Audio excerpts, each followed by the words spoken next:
Hey, what's going on, everybody? Welcome back to another episode of the MindShare podcast. This show is sponsored by Kits Keep in Touch Systems, a two-time international award-winning marketing suite for sales professionals. REM, a real estate magazine, Canada's premier monthly magazine for real estate professionals. OREA, the Ontario Real Estate Association, Canada's largest provincial real estate association, and the ORCF, the Ontario Realtors Care Foundation, who enables and empowers realtors across Ontario to fundraise in support of shelter-related causes in the communities in which they live and work. You can learn more about all of our sponsors by visiting my site, mindshare101.com. And hey, while you're there, be sure to check out the details of our upcoming MindShare Mastermind happening in Toronto on September 16th to the 18th. We have got a speaker lineup which is absolutely loaded. Now, this is not your run-of-the-mill, typical, same old lineup you see at every conference. We're going deep on this one. We're going to be bringing you voices that will motivate you. They will inspire you. They will help provoke your creative spark to elevate you to your next level of success.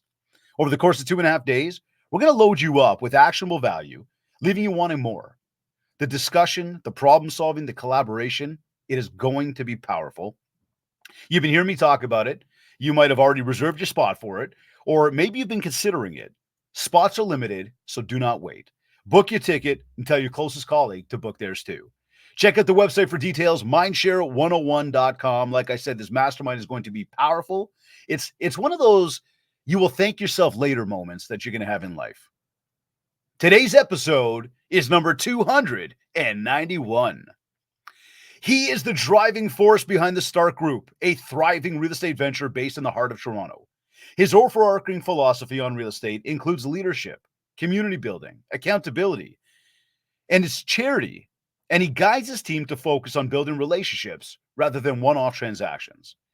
Before attending university, he spent 3 years in the Army Reserves after 9/11, feeling the importance of serving after such a catastrophic event. He then went on to study law at Carleton University in Ottawa. Together, he and his team have amassed more than 200 5-star Google reviews, a testament to their unwavering commitment to client satisfaction. While real estate is his domain, his altruistic spirit extends beyond professional pursuits. He takes great pride in giving back, actively volunteering with Junior Achievement Central Ontario. Here, he imparts valuable lessons on entrepreneurship, finance, and business to high school students, inspiring the leaders of tomorrow. Joining me on this episode of the MindShare podcast is president at the Starke Group, Brett Starke. Brett, welcome to the MindShare podcast. Thanks for having me. I appreciate it. Absolutely, man. Good to have you here. So tell us, man, first off, today is all about helping everybody dominate. So we've titled this one, How to Dominate in Real Estate. Thought this might give us a whole sort of a jumping off point on a number of different, topics of conversation today. But first, how long have you been in the real estate game for? I mean, you're not an old dude. So, I've been in the real estate game for some time. I was actually, I started in Ottawa. Okay. And I started in the game in 2011, and I think I officially got licensed in 2015. Speaking of Ottawa, loved hearing you on the stage at the OREA conference there with that radio voice. Appreciate you, brother. Appreciate you, man. Introduced with that. I love it. That's cool. No, I've been doing it licensed since 2015. Gotcha. Okay, cool. So you've been but started in Ottawa. That's an interesting one. So you started over there, and then what? Came to Toronto, obviously, restarting things at that time? Or what? Yeah, exactly. So, I was having a lot of success in the Ottawa market, and I was enjoying myself. I just wanted to do things a bit differently. Ottawa's real estate is very stable. It makes a lot of sense. It's logical, but I wanted to build a different kind of brand. And I don't think the brand that I was searching for, I don't think the Ottawa community would have gotten behind it like the Toronto community did. Gotcha. Interesting, man. Interesting. Okay, cool. So we're going to dive further into that because that's one piece I didn't know that you started in Ottawa, moved to Toronto. I think that's an interesting one. We had another guest last week, Jen Rose Ferguson, who actually started, moved from New Brunswick to Toronto. And it was this kind of the jumping off point at the top of the conversation was, how did you get off and start your business brand new, but without knowing people. But we'll get there. Very big important question I have then is, are you a Sens fan or a Leafs fan? That's a great question. And I have to say that my heart still remains with the Sens. Ooh, and I know the Toronto people aren't going to be happy with that, but just great having you on the show today. Thanks, pal. No, just playing. I was lucky enough that a lot of my friends played for the Sens organization. Oh, really? So I got to be deeper in that community than I've been with other teams. So it was really cool to kind of see it from the inside out rather than just as a fan. Yeah. No, for sure, man. You know what? I think anybody's got an opportunity to be in some sort of, professional arena in that case. There's so many different learning moments, that even sports will bring you. But again, topic for another day, because I could start going down that road. I will say once again, go Leafs, go. Dude, you were on the Amazon show called Luxe Listing. We were, and we had your boy Peter Torkan on the show recently. How was working with Peter? Oh, let's talk about Peter. That's what Peter wants us to do on this show, is talk about Peter. Here's what it's like working with Peter. And I say this, from a great spot, because him and I are good buddies. But if he's in the room, he wants everyone to know he's in the room. That's working with Peter.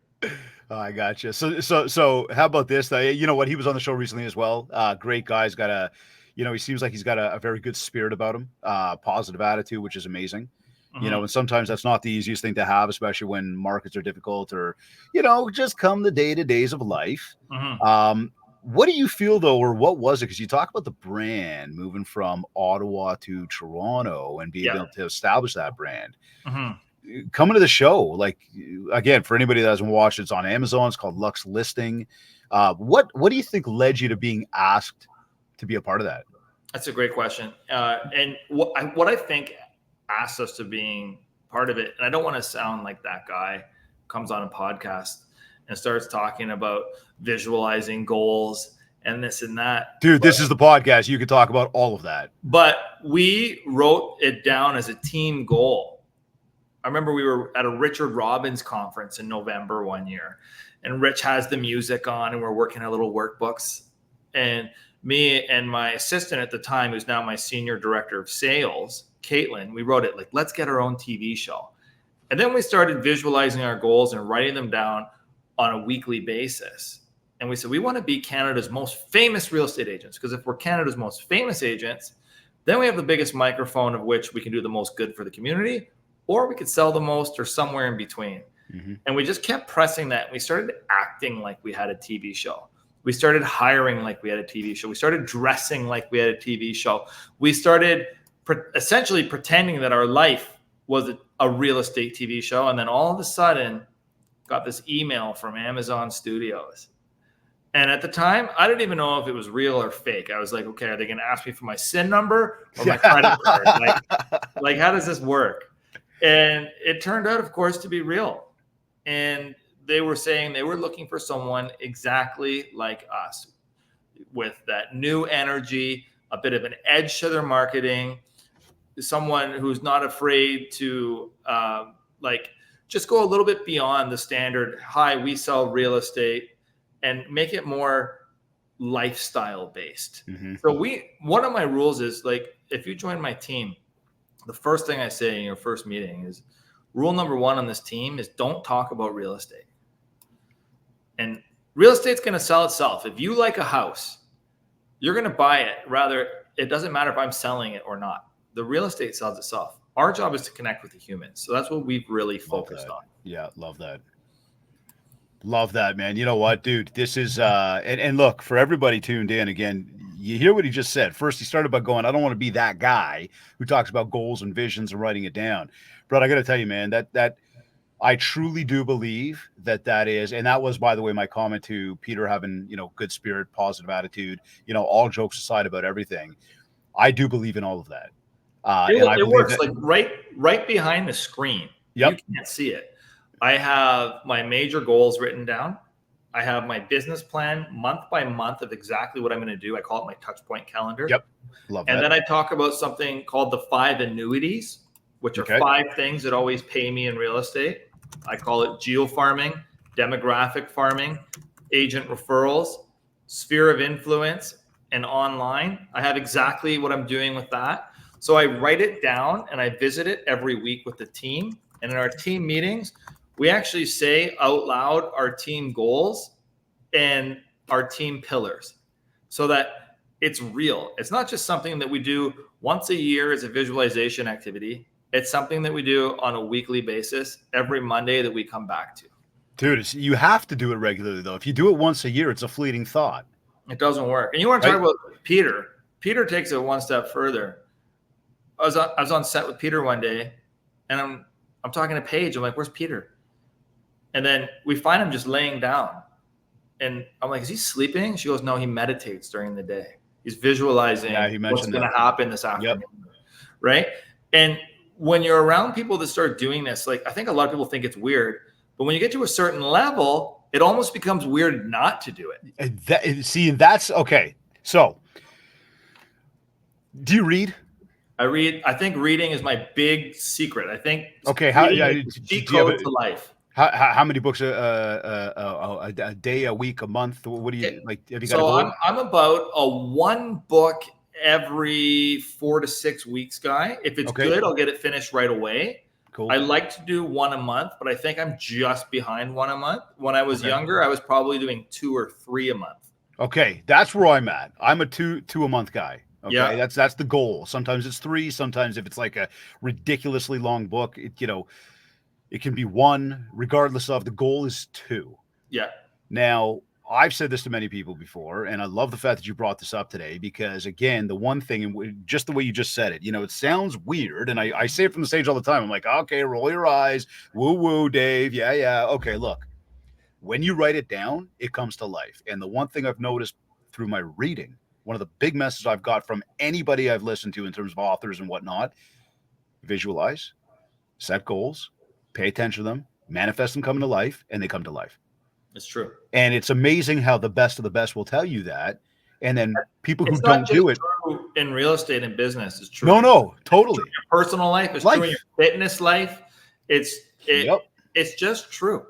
Right. That's for example, I always wanted to have a husky when I was a kid. I watched Iron Will when I was super young. I was like, I want to have a husky.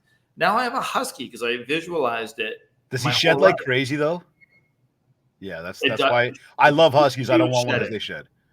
No black is allowed in my house. Yeah. There's the trick, right? Yeah. So here's a big question then. What do you do if your mindset if your goals aren't being hit? So you're looking at the goals, you're focused on them on a regular basis, and you're just, for some reason, still not achieving that thing, that one. What do you do to stay motivated for yourself and not wean off of it and go, well, I guess I'm not going to get there? Yeah. So it's important to have more than just financial goals. So on my team, the financial goal kind of takes the back seat because we're not saying, hey, make this number to stay on the team. Mm-hmm. What we count is our number of appointments, right? We're not counting the outcome of those appointments. We're counting the number of appointments. It's the actions to get to the deal. That's right. So my top team award, which I handed out yesterday or 2 days ago, is called the Golden Lockbox. And the Golden Lockbox is given to a team member every quarter who has exemplary dedication to the craft of leaders or to the craft of real estate and leadership in the community, not top sales. Mm-hmm. Because I think if you focus on sales, if people come for money, they're going to leave for money. If you're focusing on money, your whole life is money based. But if you're focusing on how to get things, how to improve yourself, how to improve the community, the money is a byproduct of that. So I remember a year and a half ago when the market started changing, I was like, this is a great time for you guys on the team to learn a new skill set, to join a new team, to, hang out with your family that you haven't seen in a while. It doesn't always have to be about money. And that's the way that we do it. Love that, bro. The money part is just a small part of our business. And I see this thing here. I'll show you what one of our daily things looks like here. If I can pull one up, 1 second. Oh my God. Sorry. So on my team here, we do something called the 4-hour transformation shortcut. So Gotcha. what I'm asking for people to do on this team, nothing here is money related.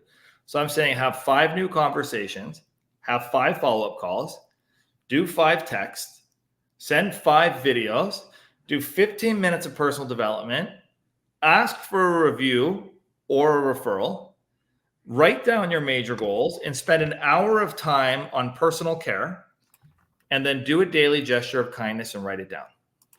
Would you call those like the non-negotiables for everybody on the team? Exactly. Love that. And if you focus on those, the goals will magically happen. If you focus on helping other people meet their goals, the byproduct of that is your goals being met. It's that simple. You know, we talk about this where everybody wants more time later in life. It's all about time. Yet everybody talks about wanting more money right now. You just said it.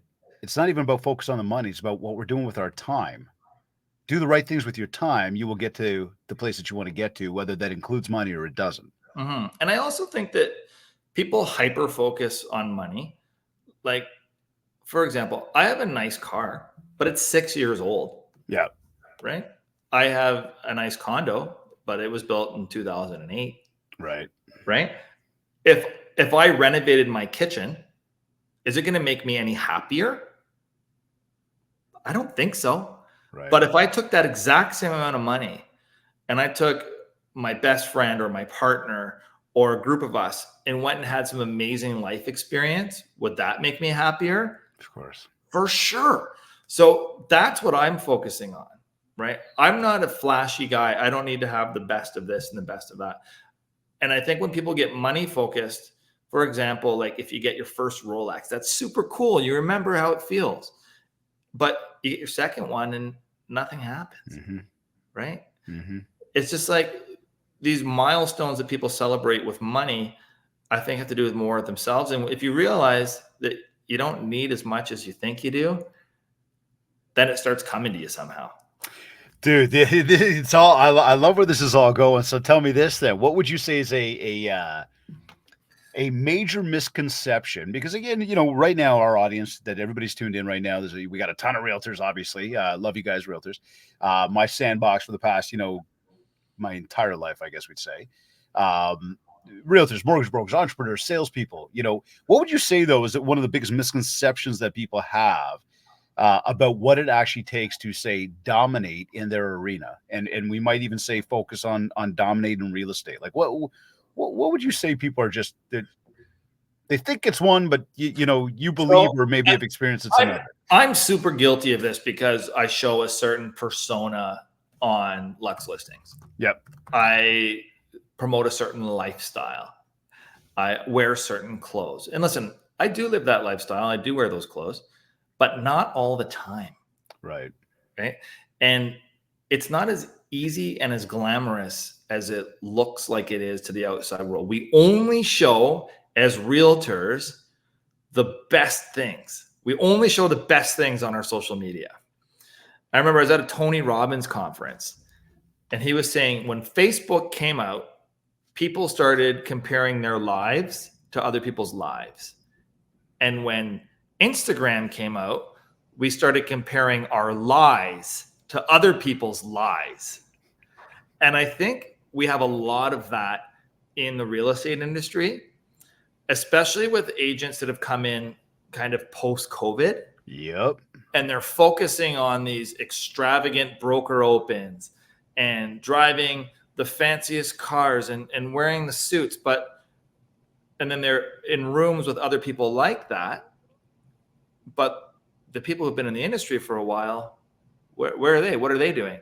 They're servicing their clients, which isn't as sexy. They're on the phones, which isn't sexy. They're crafting, you know, new controls, new measures, new emails. The actual sexiness of real estate, I think, was kind of created in the last 10 years by all these TV shows. Yep. But at the end of the day, it's a job about connecting with people. Yep. And then servicing them. And that servicing part takes a lot of time, takes a lot of effort. It's monotonous. And it's no different than, if you play on a hockey team and you're out there skating and you don't want to be skating anymore, you got to keep skating. And then you have another practice that day and you're doing drills. People don't realize that about real estate. They think you get your fancy suit, you make $100K, you're off to the races. But I find that, in real estate, really the clouds are the limit for sure. Yep. But there's also no floor. And I think a lot of new agents spend so much to keep up with the Joneses, but there aren't even Joneses. They're keeping up with some version of themselves that they created that I think people don't really connect with anymore. I'm glad that you said this. I think it's a breath of fresh air, and I'm sure there's a lot of people right now that are watching. And again, thank you everybody for tuning in live with us today. And if you're listening to the recording, thank you for that as well.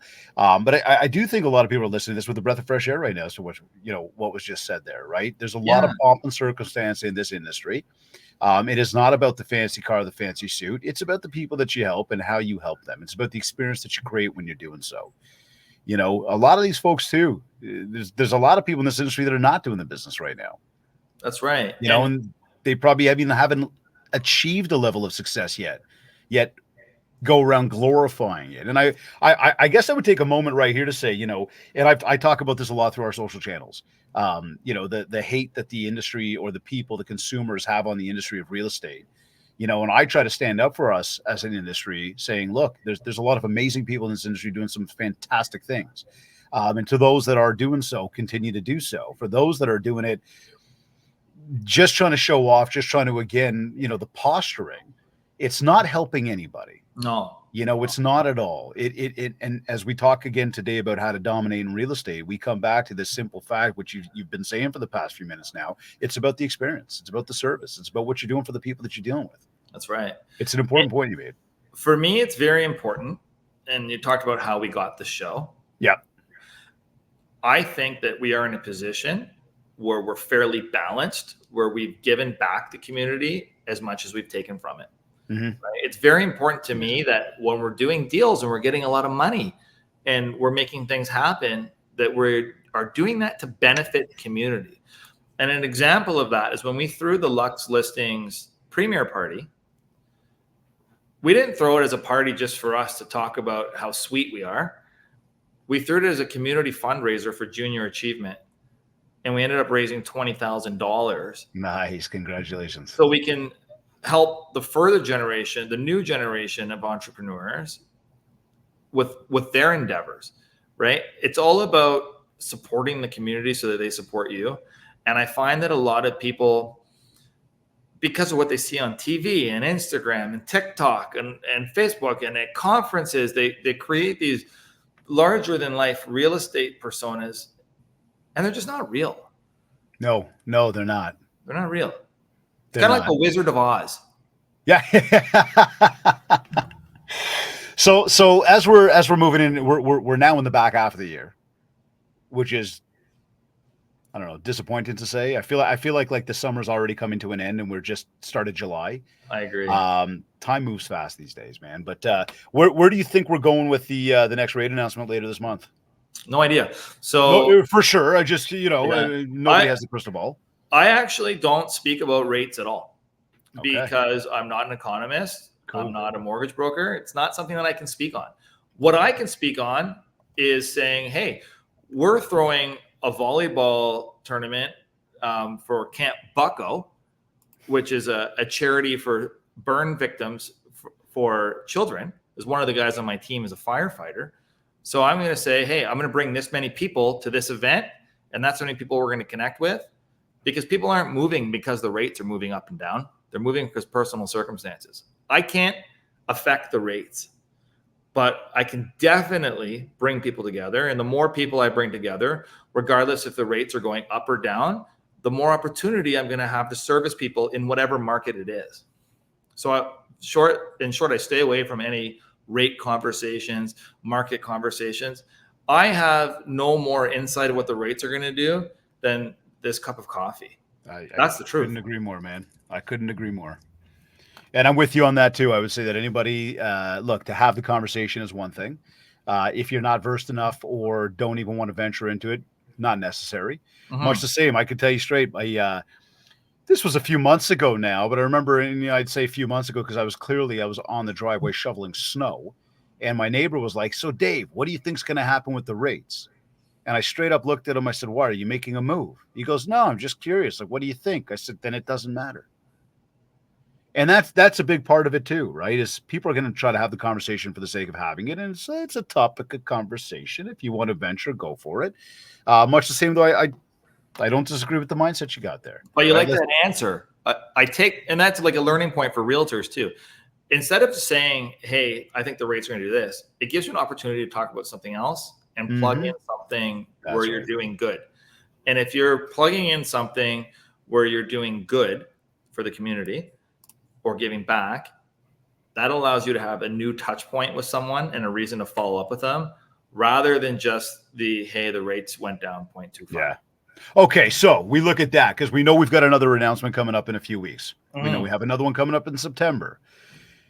Based on what I'm hearing from you, I'm curious to know then, when you look at the year, okay, for you and your team, do you look ahead, let's say at this time right now, at the fall market and say, okay, guys, fall market is coming.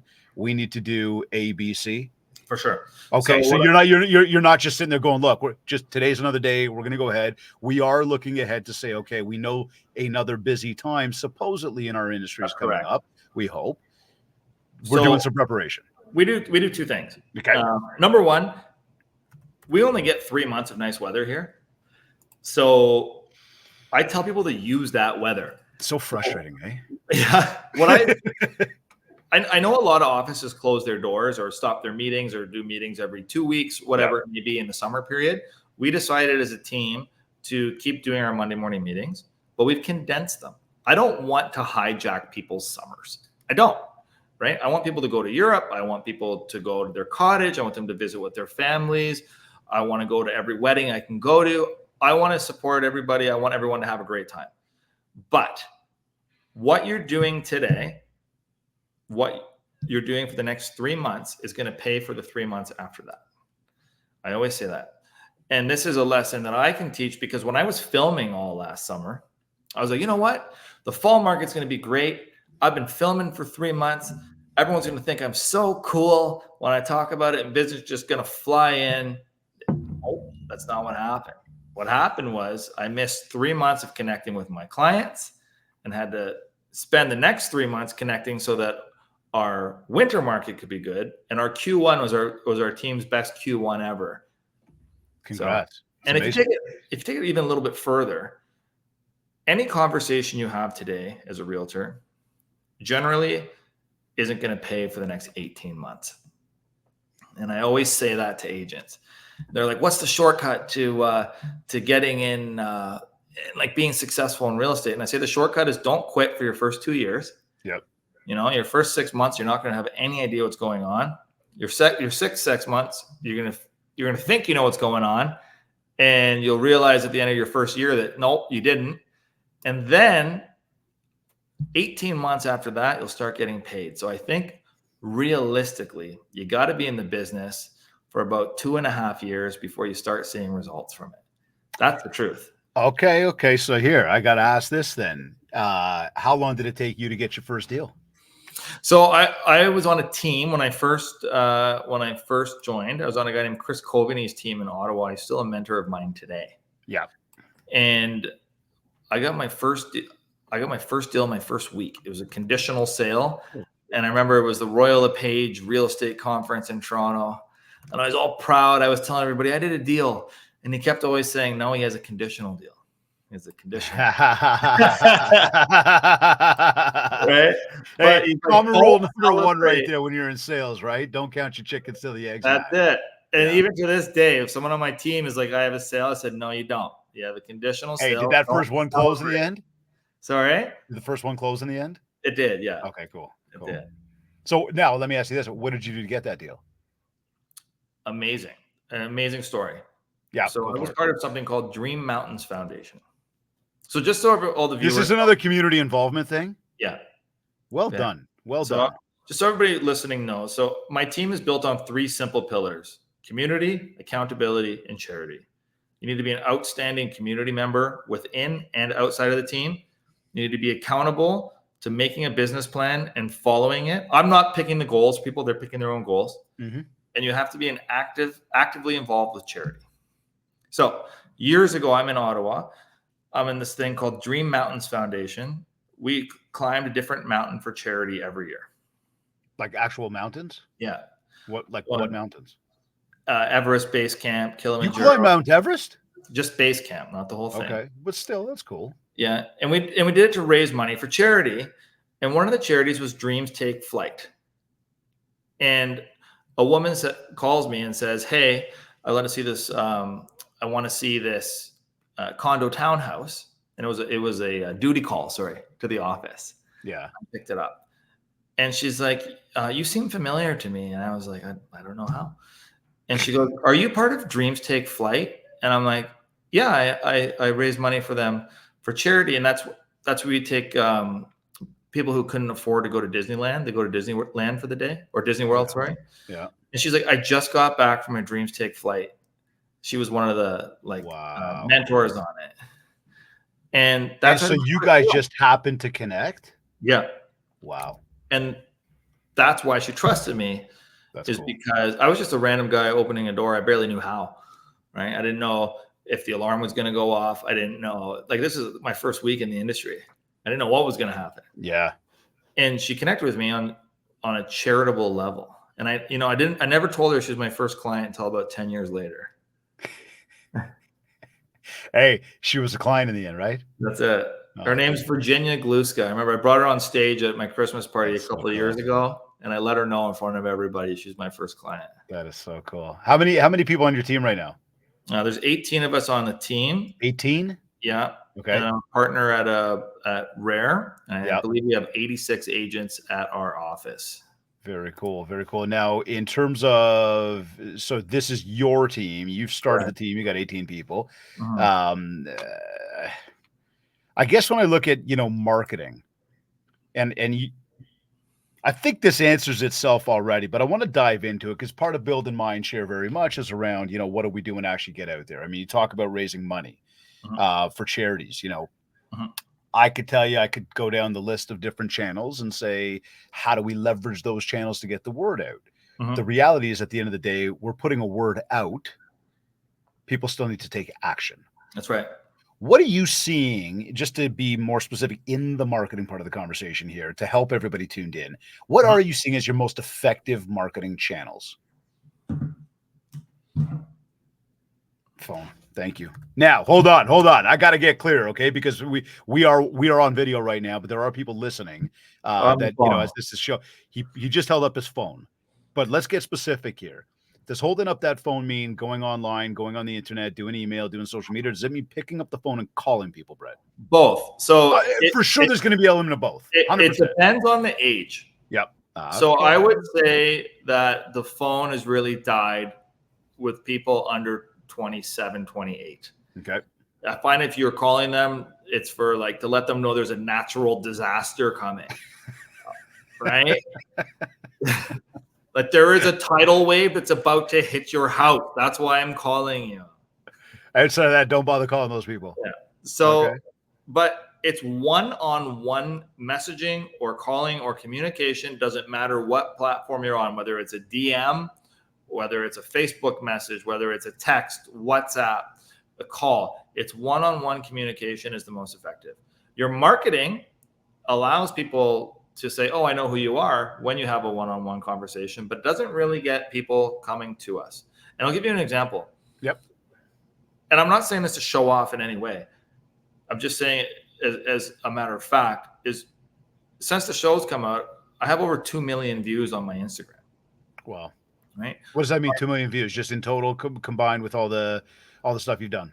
Just people coming and looking at my Instagram page. Cool. Yep. Our team website gets about 60,000 hits a month. Okay. That's not where the business is coming from.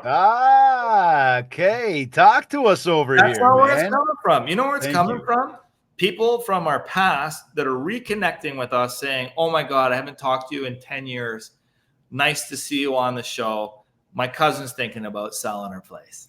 Okay, so hold on then. Would we say that when we, because this is a great jumping off point here, TV show, 2 million views on Instagram, 60,000 hits to a website on a monthly basis. Where's most of the business come from? People we know or people we don't know? People, I find it's someone connected to your database that you don't necessarily have like direct access to them, but someone in your database has direct access to them.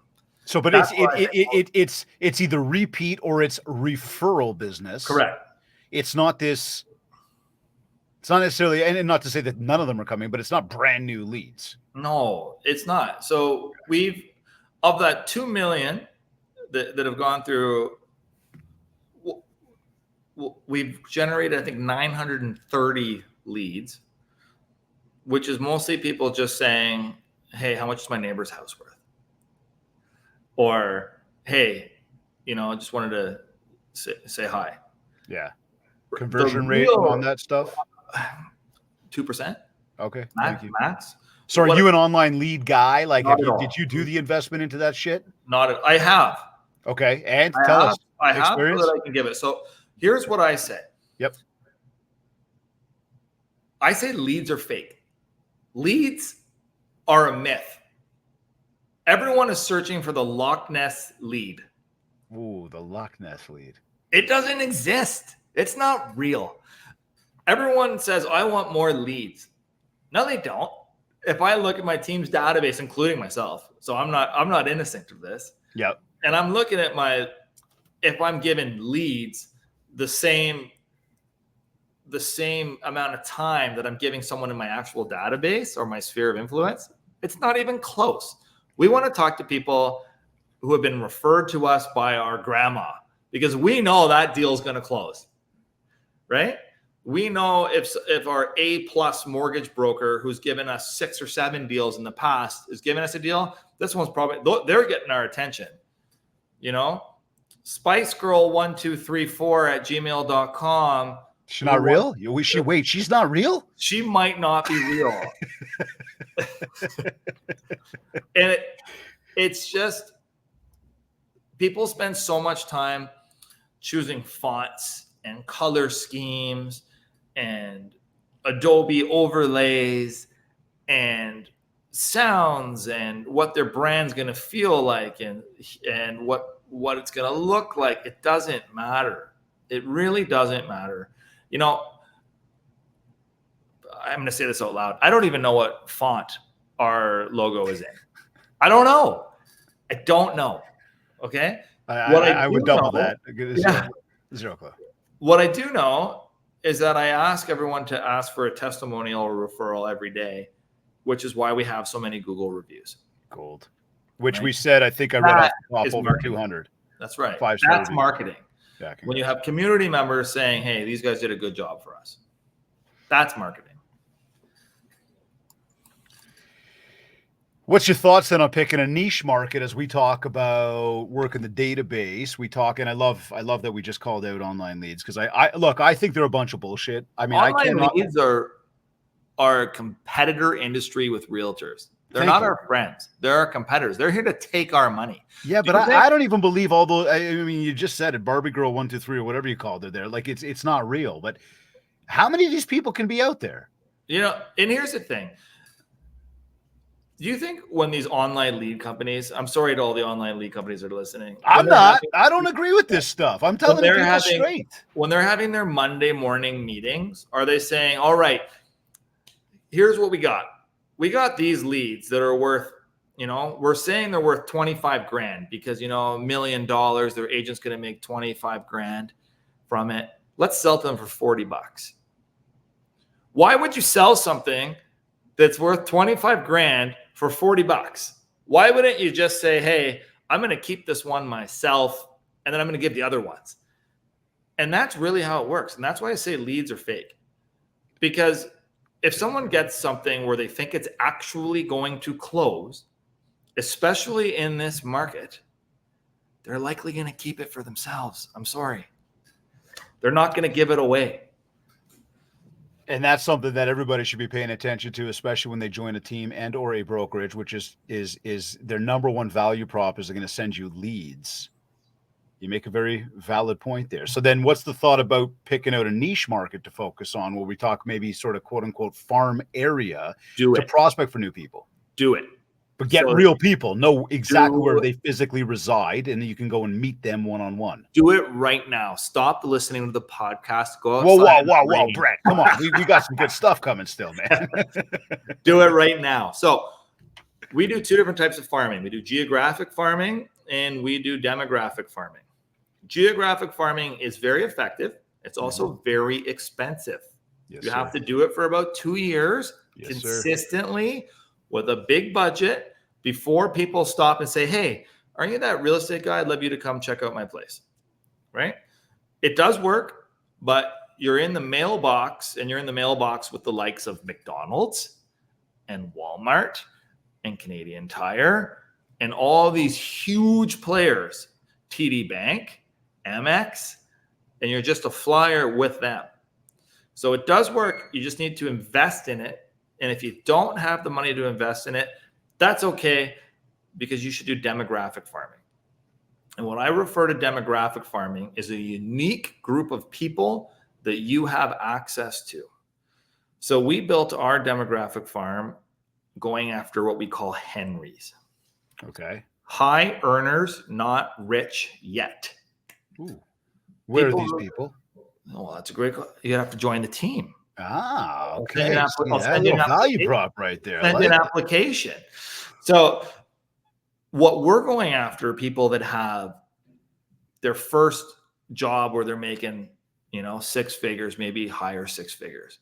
We're going after people who have just sold, they had their starter condo. Now they're selling it and going into something else. We're getting 2 sales out of it, not just 1. And they're really connecting with other people like them, which are generally people that have a high level of accountability, a high level of community involvement, and are involved in some sort of charity, because that's probably how they got in that position in the first place. So that's how we connect with them. Like that. And we show a certain lifestyle that they connect with as well. You got to remember, we serve a lot in the downtown Toronto market. We also serve a lot in the 905. But when we're showing the downtown Toronto market, we're not selling a 575,000 or 575 square foot condo. We're selling the lifestyle of the neighborhood. Yeah. We're selling what you can be if you live here. Listen, I just put out a video the other day about Red Bull, the drink. Yeah. Red Bull doesn't sell Red Bull. No, they sell that amazing lifestyle, coolest marketing ever. That's what it comes down to. They've created a lifestyle. Their whole thing is about, like, quote unquote, making cool shit happen. That's right. That's what they do. And because of that, they're attached to it. And so again, where I parallel that, if anybody's like, whoa, where did that come from? We're not selling the condo. We're selling the lifestyle. We're selling the lifestyle. What's going to happen if you move here? Are you going to have, all of a sudden you just jump on the streetcar, you get to work in 10 minutes?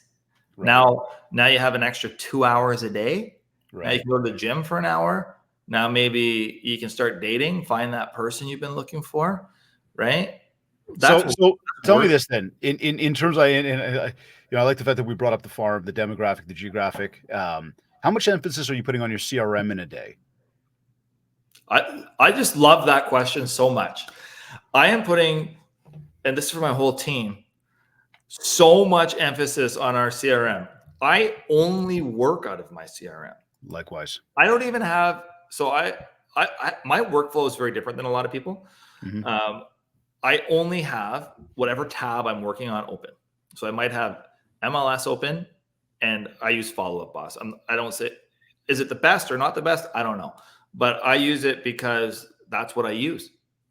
And that's what I get my team to use. And every conversation, everything we do is logged in Follow Up Boss, so that in 3 years, when client, let's say David calls me, I say, hey, David, how's little Jimmy's right arm? Is he still playing for the Toronto Marlins?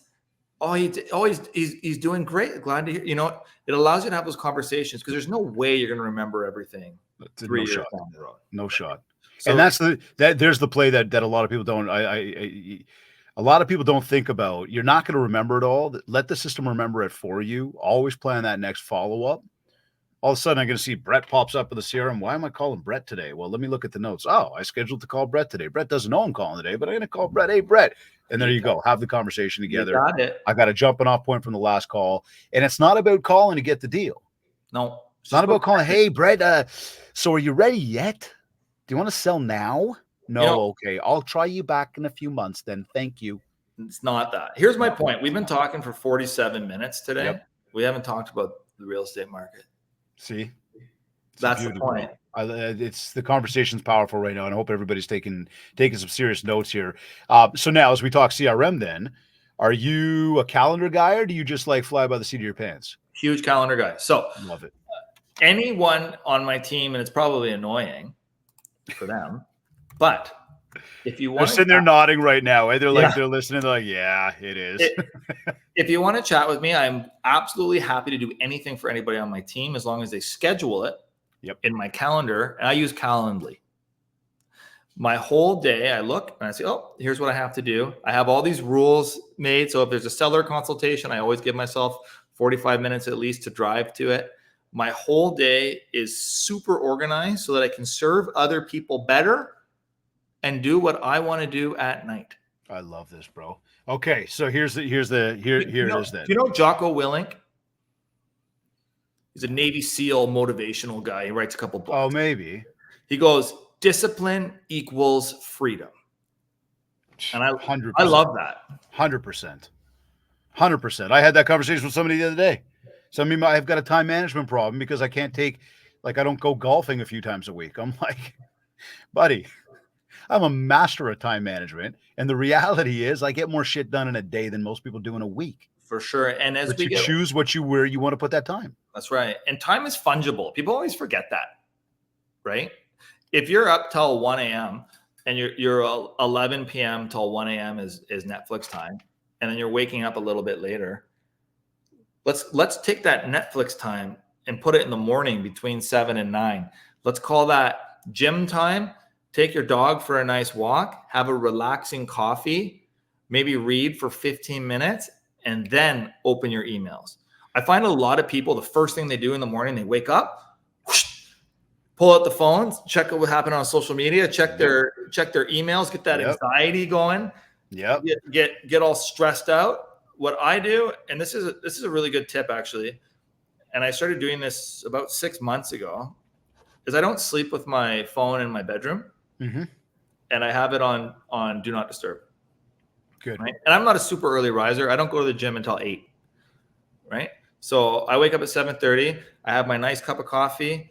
I hang out with my dog, and then I go to the gym at like 7:55. I walk over, and then I start my work day at 9. Well, I was gonna ask you that. Like, let's fly up in the sky in an air balloon together right now, and let's look down on what you do in a day. Mm-hmm. What would, and this is giving, everybody here that's again tuned in some insights here. What would we see in regards to where you spend most of your time? What would it look like to people there? And look, let's go back almost 47 minutes now when we talked about the goals and sort of brought that part up and said a lot of people go for the monetary. It's really not about that. It's so much more about helping and doing and the personal, which I'm completely in alignment with you on. So give us a sort of a glimpse of what that day looks like. Can you do that? Yep. So 4-hour workday. Here it is. Yes, sir. So what I like to do. 4-hour workday. 4 hours. That's okay, it. Cool. Yep. Because your clients, when they start taking your time from you, that's not your workday anymore. You're on their day. Okay. All right. I see where you're going with this. Yeah. Keep going. When you're sitting in traffic going for a showing that's a 20-minute showing, and you have to drive there 45 minutes each direction, and now it just took you 2 hours. That's not 2 hours of work. Don't kid yourself. That's 15 minutes of work, right? So you got to use that time. Unless you're making phone calls, which you could be making. Because if you tell me you got no time to make your calls, and while you're driving, roll up the windows, turn down the music, and get on the phone. Or listen to a podcast or an audio book. That's your time to learn. Right? I'd say listen to the MindShare podcast. There you have it. So First thing I like to do, I go over my follow-up boss hot list, right? Clients that I have to connect with that day, that have something active going on, or who have recently visited our website. Follow-up boss sends me a list of them every morning. That's number one. Number two thing I do, I click through my active clients and make sure they're being serviced the way I said they were going to be serviced. Okay? So that's two things I do right off the bat. The third thing I do is I use School for our team's platform for our like communication. I don't know if you're familiar with it. It's like, it's kind of like learning media instead of social media. I'll invite you to it after this so you can see it. Yeah, cool. So I have online courses there. It's how we communicate. It's how we have polls. I check School, and I make sure that I'm giving value to the team and to other people in our group in those communities. And then I message 3 agents, whether on the team or not, to see how I can provide value. My rule is act like you're someone's broker until you are. Okay. And then I check my secondary. Hold on, sorry, Brett. Pause 1 second, guys. A few minutes ago, I asked him how many people on the team. He said 18. Notice what he just said now. Sorry, keep going. No problem. See if people are taking notes over here. Yeah. So act like you're a broker. Because people always say, "How do I grow a team?" How did you do that? Yeah. Act like you're a broker until you are. Yep. Give them a little bit of value. Help anybody along the way. Right. And eventually, you give enough value, they're going to say, "Hey, you're giving me more value than my current team or current brokerage. I'd love to have a conversation." Because I am not in any way the kind of guy that goes out to poach people from other teams or brokerages. We're all inbound. We're all inbound. I'll help you with any problem you have for sure. Mm-hmm. But I'm not going to say, "Hey, you should join our team." In fact, I do the opposite. I say, "What's your favorite thing about your current team or brokerage?" And then I see if it's something awesome, I'm like, I'm going to see if I can take that and bring it into my team. I like that. And then the last thing I do before I get into my showings and my emails and all that stuff that becomes monotonous is I check my secondary messages, because I find there's always little nuggets of gold in there, right? Your secondary being such as what? So it's your DMs, your DM requests, your Facebook messages that you never look at, your WhatsApp groups that maybe you never look at, a WhatsApp group that you never. I find that when you do look, there's always something there. So, and that's my daily flow, and then whatever else happens. Gotcha. And then are the evenings usually spent doing a lot of socializing? Yeah. So I try to go to, and this is going to sound crazy to a lot of people here, I try to go to 4 or 5 networking events a week. Oof. And I consider that my work day. And how do you find these events? Eventually they start finding you. Fair. But it's through your community. It's through the people you already have in your phone. And they've probably invited you to them in the past. And when you say no a couple of times, they stop. We want to make sure that they're inviting us. So what I like to do is I say yes to as many things as I can. So for example, tonight I'm going to the Fly Me to the Moon premiere party. It is what it is. Enjoy it. That's where I'm heading. Enjoy it, bro. Right. So is there a big secret, a big magic pill that no one knows about that you have found in this industry to be successful? Yes. Oh. Yes. There's a super magic pill. Yeah. What is it? And it's this question: would you buy or sell real estate from yourself? Would you use yourself as your own agent? Yes or no? Actually, based on your habits, based on your level of education, based on your influence, based on your skill set, would you use yourself as an agent? And if you can get that answer to yes, other people are going to use you too. I didn't expect that answer. That's the answer. I didn't expect that. Well, so, okay, if you could start the business all over again, square one, knowing what you know now, would you change anything so you could dominate even more? What would I change to dominate it even more? You know what? And I'm not saying that other people have it easier than us. Mm-hmm. It's very hard to sell in a marketplace where you can't put a sign down. So when you're my office is right on King Street downtown, but any of our market share is on the internet. People need to see us on the internet. I would like to, if I started all over again, I would start in a community where I could have physical signs in the ground, because those for sale signs and those sold signs are just such incredible marketing. And almost every time that we probably a third of our business is freehold, and probably 2/3 of our business is condos. Yeah. Maybe 1 in 3 times we sell a condo, someone will say, hey, I saw you sold a condo in our building, we'd like to sell.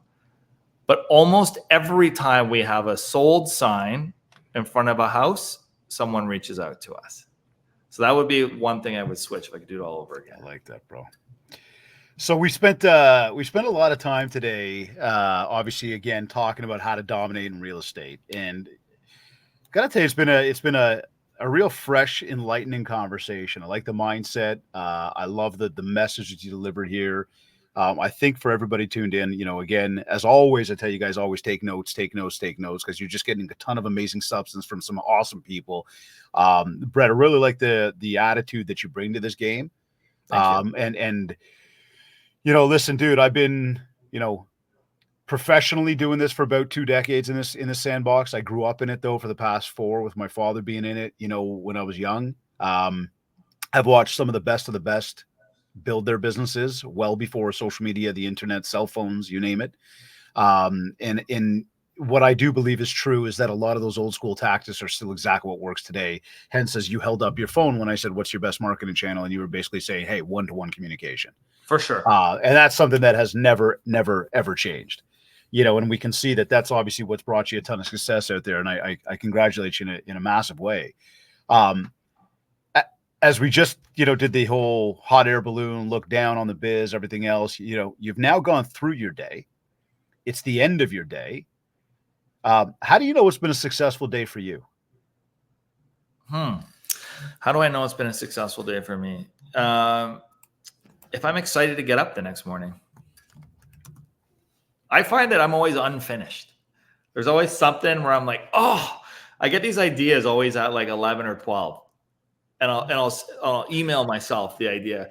Taylor, my ops manager, sees my emails and she's probably like, what is this guy doing?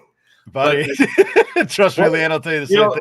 She once messaged me. Actually, she called me. She called me at like 11:30. I'm like, is everything okay? And she's like, Brett, I think it's time for you to stop working and start watching Friends on TV. Just put on Friends for a bit, right? But if I'm excited for the next morning, that's when I've had a successful day. Like that, man. Brett, some final words of wisdom to help everybody get out there, build some more mind share to get more market share. What would you say to everybody? And where can they find you? First of all, you can find me on Instagram. I'm more of an Instagram guy than anything else. Just my name, Brett Starke. There's an E on the end of Starke. Yep. My advice is whatever you're working on, whether it's real estate, your body, your health, your mental health, and education, don't quit.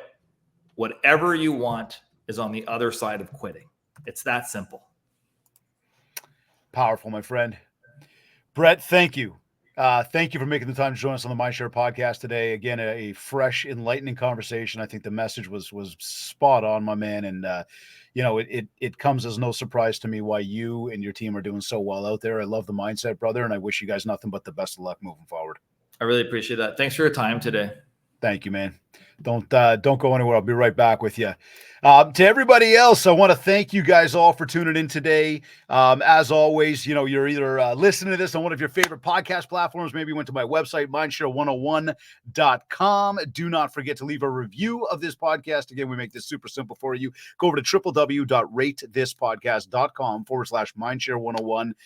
If you're a regular listener and you have not taken the opportunity to do that yet, I want to ask you, please take an opportunity. And of course, if you're a brand new listener, again, whether it's on iTunes, it's on Spotify, or any platform you listen to, we love reviews. We love hearing about all the good news and who's tuning in. If we haven't yet, let's connect on Facebook and on TikTok at MindShare 101 and on Instagram at David Greenspan 101. Just before we sign off, I want to take a quick moment to say thank you. Big thank you to Kids Keep in Touch Systems, REM Magazine, OREA, the Ontario Real Estate Association, and the ORCF, the Ontario Realtors Care Foundation, for sponsoring the MindShare podcast. This has been another episode of the MindShare podcast. Now it's time for you to go check out the details of our upcoming MindShare Mastermind so that you and I can meet in person this fall in September here in Toronto. Thank you for tuning in.